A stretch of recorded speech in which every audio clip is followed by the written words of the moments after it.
Hello, and welcome to another episode of The Word for Kids. I'm Jamie, and I'm guiding you through the books of 1st and 2nd Samuel in a series of 20 episodes. Last time, we learned about the return of the Ark of the Lord from the Philistines to the Israelites. After all the Philistine cities where the Ark went were struck with tumors, the people asked for the rulers to return it to the Israelites. The priests and the diviners told them to hitch 2 cows to a new cart, place the Ark on the cart, and a chest beside it with 5 golden tumors and 5 golden rats, and send it on its way. The cart went straight to the Israelite town of Beth Shemesh, which was a clear sign to the Philistines that it was indeed the hand of the Lord that had been against them. The Israelites celebrated and put the ark on a large rock while the people offered sacrifices. But 70 people died because they looked into the ark of the Lord. So they sent the ark to the town of Kiriath-Jearim in a man named Abinadab's house, and put his son Eleazar in charge of guarding it. And that's where we left off last time. Let's find out what happens next.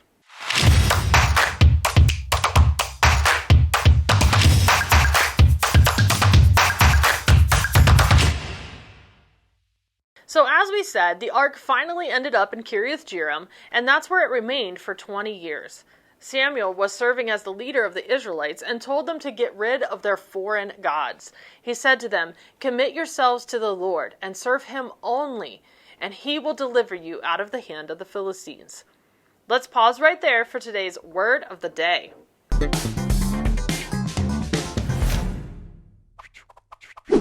Hey kids, it's Eugene the Turtle again, here with another word of the day. Today's word is deliver. Like pizza. Your pizza gets delivered to your house. But that's not how the Bible uses it. When the Bible uses it, it means to save or set free. That's what it means in the Bible. Deliver. So the Israelites did as Samuel said and put away their Baals and Ashtoreths, which were gods, and served only the Lord. Samuel told all the Israelites to get together in the town of Mizpah. While they were there, they fasted, which means they did not eat, and they confessed, saying, "We have sinned against the Lord." The Philistines heard that the Israelites had come together in Mizpah, so the rulers of the Philistines came to attack the Israelites. The Israelites heard about it and were afraid. Samuel offered a lamb as a burnt offering to the Lord and cried out to the Lord on Israel's behalf. And the Lord answered him. When Samuel was sacrificing the burnt offering, the Philistines drew near to Israel to start a battle. But that day the Lord thundered with loud thunder against the Philistines and threw them into such a panic that they were routed before the Israelites. The Israelites rushed out of Mizpah and pursued the Philistines, killing them. Then Samuel set up a stone between Mizpah and Shen and named it Ebenezer, saying, "Thus far the Lord has helped us." So the Philistines were subdued and stopped invading Israel, and throughout Samuel's lifetime, the hand of the Lord was against the Philistines, and Samuel was the leader of Israel for the rest of his life. When he was old, he appointed his sons as Israel's leaders, but his sons, Joel and Abijah, did not follow his ways. They were dishonest, took bribes, and were unjust. All the elders came to Samuel and said to him, "You are old, and your sons do not follow your ways. Now appoint a king to lead us, just as all the other nations have." Samuel was displeased when they said, "Give us a king to lead us." So he prayed to the Lord. And the Lord told him, "Listen to all that the people are saying to you. It is not you they have rejected, but they have rejected me as their king." The Lord continued, "Listen to them, but warn them solemnly, and let them know what the king who reigns over them will claim as his rights." The Israelites had so far had judges as their leaders on earth, because the Lord was to be their king. But here they were asking for a king to be like all the other people groups around them. This was sinful, which is why it displeased Samuel when he heard them asking for a king. So Samuel told all the words of the Lord to the people who were asking him for a king. He said, "This is what the king who will reign over you will claim as his rights.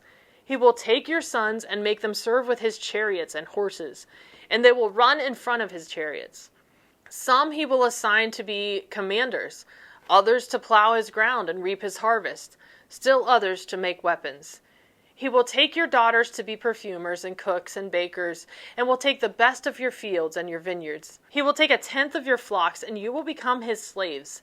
And when that day comes, you will cry out for relief from the king you have chosen. But the Lord will not answer you in that day. But the people refused to listen to Samuel, shouting, "No, we want a king over us." So Samuel repeated this to the Lord, and the Lord answered him, "Listen to them and give them a king." And that's where our story ends for today. It's time for the verse to remember.